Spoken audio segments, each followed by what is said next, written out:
Stella from Fayi, and in case you don't know, Fayi is Greek for food.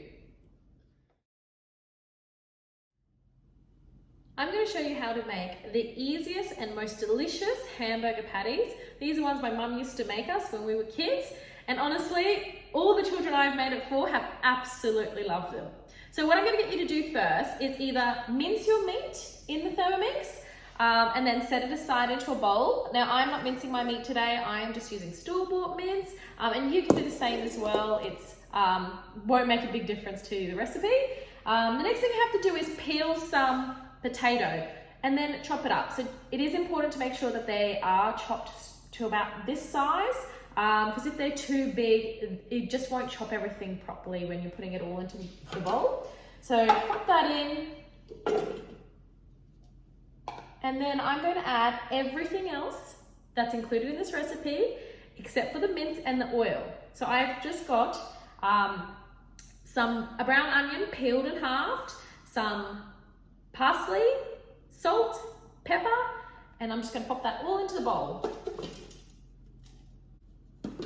So we're just going to chop all that up.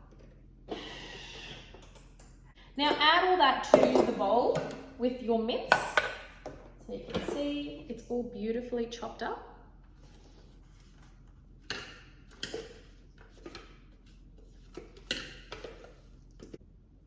Now using some clean hands, just mix all those ingredients together. Now I want to show you a couple of different ways to form the patties that will make it really easy for you. So I just grab a container. Now you can either cook these or freeze them. So I'm going to make a container to freeze, and I'm going to show you how I do that in two different ways. So you could use like an ice cream type of scoop or a tablespoon to scoop the mixture up, like so. Just so you can try and keep them a little bit even. It's also really good for getting used to the quantity that you want to make each patty. If you have bigger buns that you want to use, then obviously you'll need a bit more mince. Whereas if you have the really mini ones, use like a teaspoon or a smaller scoop for making them. And then I just literally pop them in there like so. I don't even push them down, because if you're cooking them on the barbecue, you can push them down as you cook them. It just makes it easy just to go scoop and dump, scoop and dump.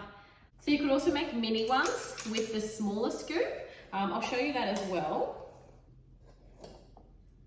It's the same sort of process. Just like that, and then pop it in. I'll make a row of those. Just trying to keep the mixture evenly, so that when you do make them, all your hamburgers look even.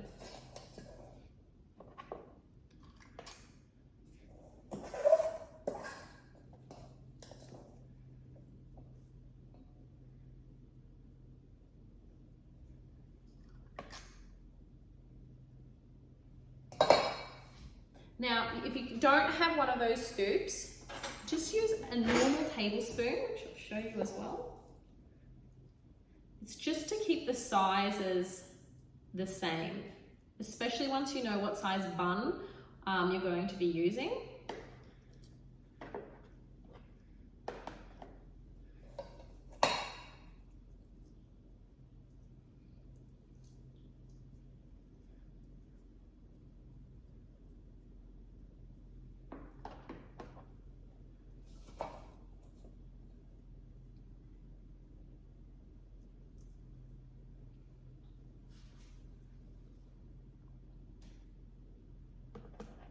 Okay, so there are a few methods that you can use if you're using a scoop or a tablespoon. Now, the other method that I really like to use that makes them just look like a little bit more like a hamburger is actually using a hamburger press. So it's usually comes with, they can be stainless steel, they could be plastic, there's many different forms of this. This is just the one I have.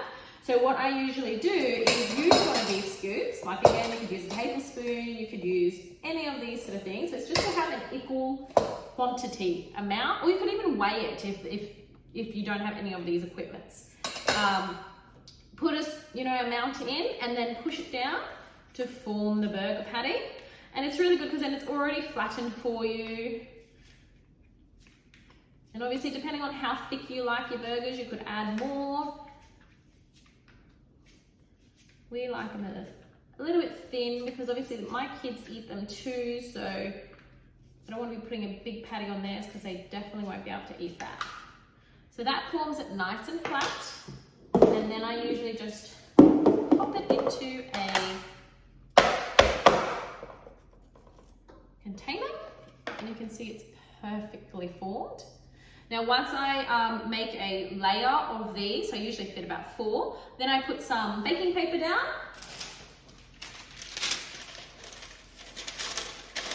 And then you can layer more on top, and then you can keep going until the container's full. And this is perfect to pop in the freezer, and then pull them out as you need them.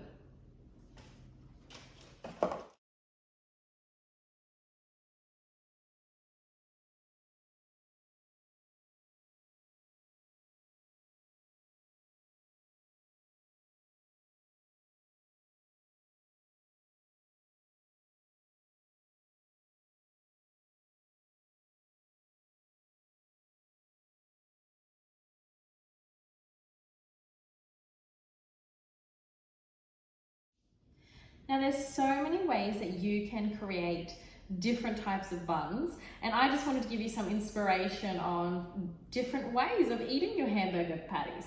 So of course you have your typical method of putting any type of bun. This one's a brioche bun with a patty and some cheese. I think this is the way my kids favor traditional little hamburger. Bit of tomato sauce.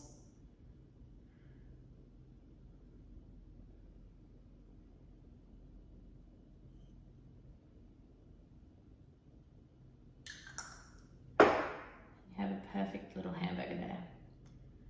There's just one idea. The other way that's really lovely as well is what I like to do is I have just some sweet potato. You could use pumpkin.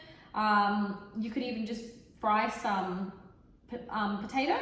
And then what I do is I either cut it in rounds or I cut it in slices. And then I use it for the base of my patty, my burger. And then what I do, let me just show you how I create this. I'll put that on top. And then I'll just layer it with all the different things that I want to put on my burger. Some cucumber, put some avocado. I might put some mayonnaise.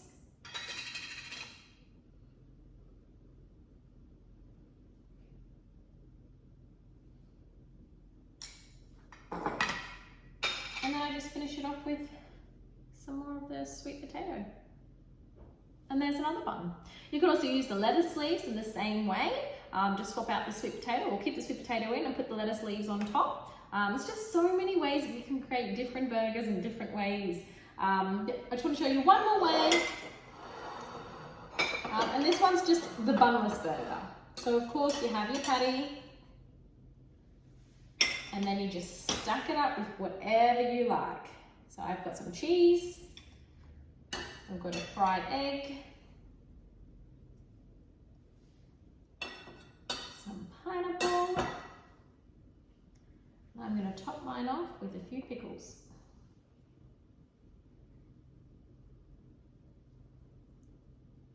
Now you can choose to do it however you like to do it, but there's just some inspiration for some dinners. I hope you'll go and try this hamburger patty recipe now that you've got lots of inspiration of different ways that you can create them. And make sure to let us know how you go.